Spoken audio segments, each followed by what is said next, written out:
Hello बच्चों, कैसे हैं आप सभी। हम लोगों का चल रहा है class 10th physics chapter light reflection and refraction. तो आइए उसी को हम आगे बढ़ाते हुए स्टार्ट कर रहे हैं। आज जो हमारा ये मिरर होता है, इसमें कौन कौन से पॉइंट्स को हम क्या कहते हैं उसकी डेफिनेशन समझेंगे हम, क्योंकि यही सारी पॉइंट्स हमारे अभी आगे काम आएंगे। तो ये जो पोर्शन हम देख रहे हैं, ये लाइन वाला, ये हमारा मिरर होता है। ये पूरा एक स्फीयर होता है, जिससे ये छोटा सा एक पार्ट जो कट करते हैं हम, यहीं से हमारा मिरर बनता है। तो ये हमारा किस तरह का मिरर बन रहा है, यहाँ पे अंदर की साइड रिफ्लेक्टिंग सरफेस है इसकी रिफ्लेक्टिंग सरफेस है वो कौन सी है, अंदर की साइड है, और जो उसकी डार्क सरफेस हो रही है वो बाहर जा रही है। तो ये हमारा कौन सा मिरर है, कॉनकेव मिरर। ठीक है, तो इसमें अब हम देखते हैं कि सारे पॉइंट्स, कौन सा पॉइंट किस तरह से होता है।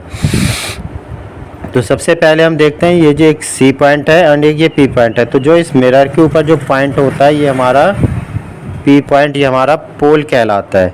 एंड ये वाला पॉइंट हमारा कहलाता है सेंटर ऑफ कर्वेचर, और ये वाला पॉइंट जो एफ पॉइंट है, ये हमारा कहलाता है फोकस। और ये जो लाइन इसको टच करती है, सी और पी को इसको जोड़ती हुई है, ये हमारी कहलाती है प्रिंसिपल एक्सिस। आइए देखते हैं इनकी डेफिनेशंस। सो प्रिंसिपल एक्सिस क्या होती है, the line joining the pole and centre of curvature.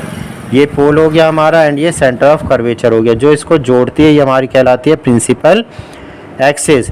ये टर्म्स हमारे अभी आगे यूज़ होने वाले, इसलिए इधर पे हमें बहुत अच्छे से समझना है इसको और याद कर लेना है, क्योंकि इनका बार बार यूज़ होगा। पोल क्या होता है, the centre of the spherical mirror. ये मिरर है ना, ये जो टुकड़ा है हमारा, यहाँ से लेके यहाँ तक एम एंड, इसका ये जो सेंटर है ये हमारा पोल कहलाता है।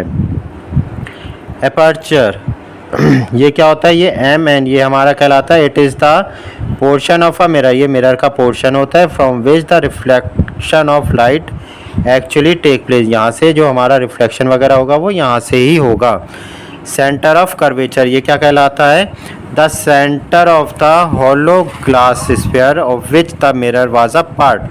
तो मिरर जिसका पार्ट होता है, उस पूरे स्फीयर का जो सेंटर होता है, ये हमारा सेंटर ऑफ कर्वेचर कहलाता है।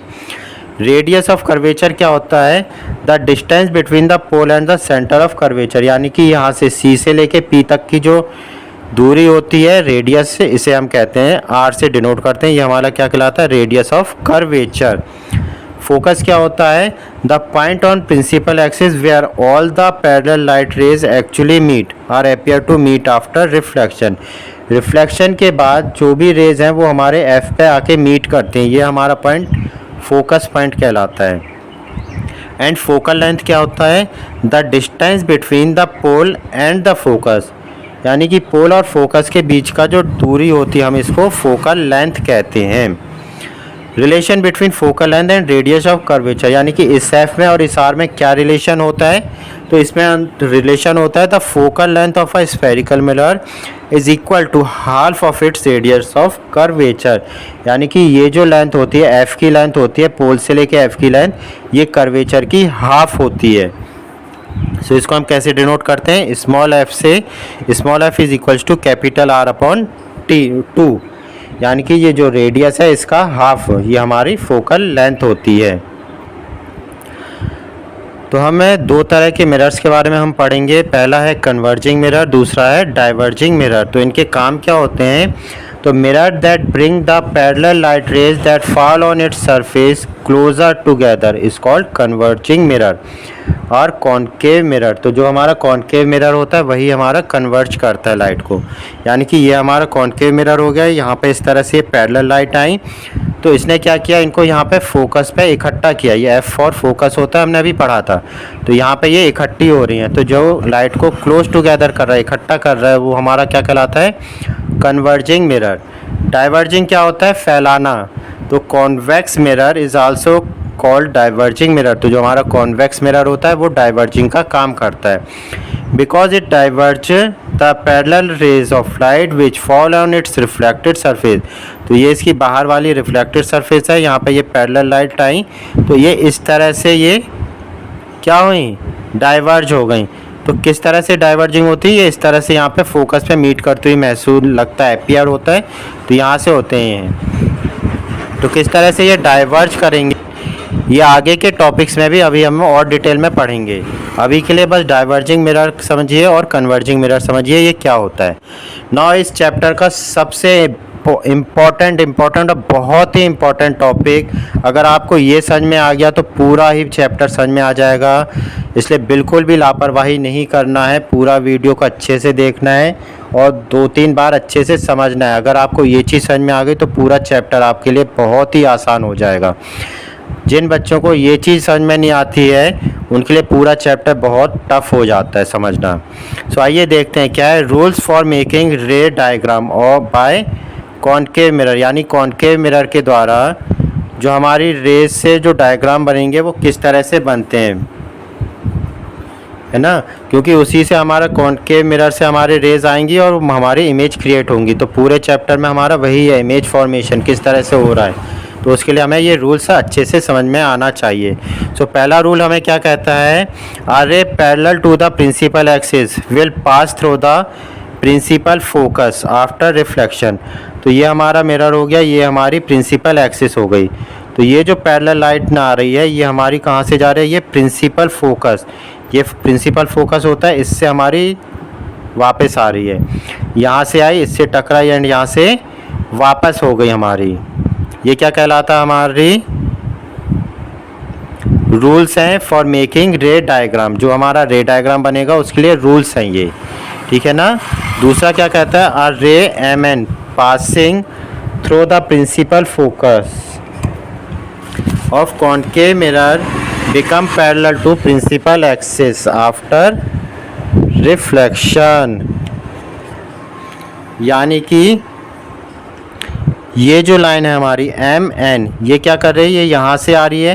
पहली वाली कौन सी थी, ये वाली जो पैरेलल थी, ये अभी फोकस से गई। अब दूसरी वाली जो हमारी रे है ये फोकस से होती हुई आ रही है, तो ये प्रिंसिपल एक्सिस से पैरेलल आ रही है। आइए दोबारा से समझते हैं इसमें। ये हमारा मिरर हो गया, कॉनकेव मिरर, इसमें ये हमारा पोल हो गया, ये हमारी हो गई प्रिंसिपल एक्सिस, है ना। ये हमारा एफ पॉइंट हो गया, ये हमारा सी पॉइंट हो गया। इसमें बहुत अच्छे से समझिए इसे कि कोई सी भी लाइन है जो पैरेलल आएगी इस वाली लाइन के, प्रिंसिपल लाइन के साथ में, ये जो पैरेलल लाइन आ रही है, रेल आ रही है, ये कहाँ से जाएगी हमारी, इससे टकरा के रिफ्लेक्ट कैसे होगी, इस एफ से। कैसे होगी रिफ्लेक्ट, इस एफ से। अगर हमने इसके अलावा कहीं से रिफ्लेक्ट किया तो वो गलत हो जा रहा है। अगर पैरेलल लाइन है तो वो एफ से ही, फोकस पॉइंट से ही रिफ्लेक्ट होगी, और कहीं से अगर आपने लाइन ड्रॉ कर दी तो वो गलत हो जाती है। सेम इसी तरह से मान लीजिए ये हमारा मिरर है, ये हमारी प्रिंसिपल एक्सिस है, ये पोल हो गया हमारा, यहाँ पे ये हमारा एफ पॉइंट हो गया एंड ये हमारा सी पॉइंट हो गया। तो जो हम अगर यहाँ पे पैरेलल लाइन थी तो पैरेलल लाइन कहाँ से जा रही है आफ्टर रिफ्लेक्शन, एफ से। अगर मान लीजिए एफ से कोई भी लाइन आ रही है, हमारी रे ऑफ लाइट आ रही है ना, जो रे ऑफ लाइट है वो हमारी अगर एफ से आ रही तो वो कैसे जाएगी, तो वो पैरेलल जाएगी, यानी कि इसकी इस वाली लाइन के अपोजिट में इसका वर्किंग होती। पैरेलल आई तो एफ से गई, एफ से आई तो पैरेलल जा रही है। बस हमें ये चीज़ याद रखनी है, ठीक है ना। थर्ड क्या है, थर्ड रेज किस तरह से बनती है, a ray of light passing through the centre of curvature, यानी कि सेंटर ऑफ कर्वेचर से अगर आ रही होती है of a concave mirror is reflected back along the same path, तो वापस उसी से चली जाएगी, because it is normally incident ray on mirror. क्योंकि इस तरह से क्यों होता है, क्योंकि ये जब आती है सेंटर से आती है हमारी, तो ये मिरर के साथ 90 डिग्री का एंगल बनाती है। नॉर्मली इस पे आती है, परपेंडिकुलर आ रही है, तो जो लाइन परपेंडिकुलर आएगी तो angle of incident angle of reflection के बराबर होगा, और दोनों ही इस केस में 0 होंगे ना। फोर्थ कंडीशन क्या है, a ray of light which is incident at the pole of a concave mirror is refracted back making equal angle with principal axis।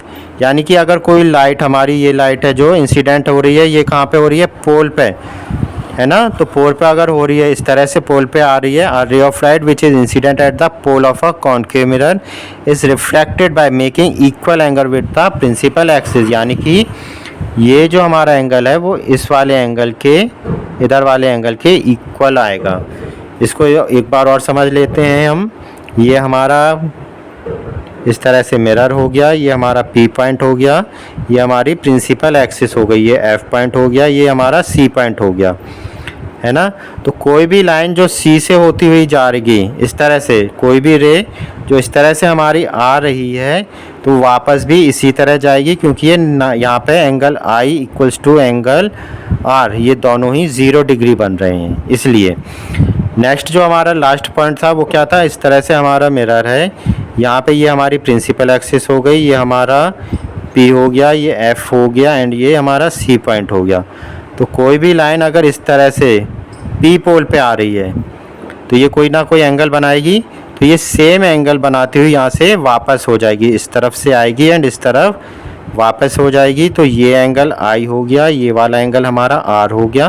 तो यहाँ पे angle I is equals to angle R होता है, जो हमने law of reflection में पढ़ा था। जिनका वो टॉपिक नहीं पढ़ा हो एक बार दोबारा से देख सकते हैं। ये टॉपिक आपका बहुत ही इम्पॉर्टेंट है, इसको बहुत अच्छे से समझिए, बार बार समझिए, क्योंकि पूरा चैप्टर आपका इसी पर डिपेंड है। और इस वीडियो को ज़्यादा से ज़्यादा शेयर कीजिए, लाइक कीजिए, और जो भी टॉपिक्स आपको डाउट्सफुल है उस पर दोबारा से आप कमेंट्स में पूछ सकते हैं, तो उसके लिए अगेन वीडियो बना दी जाएगी। Thank you.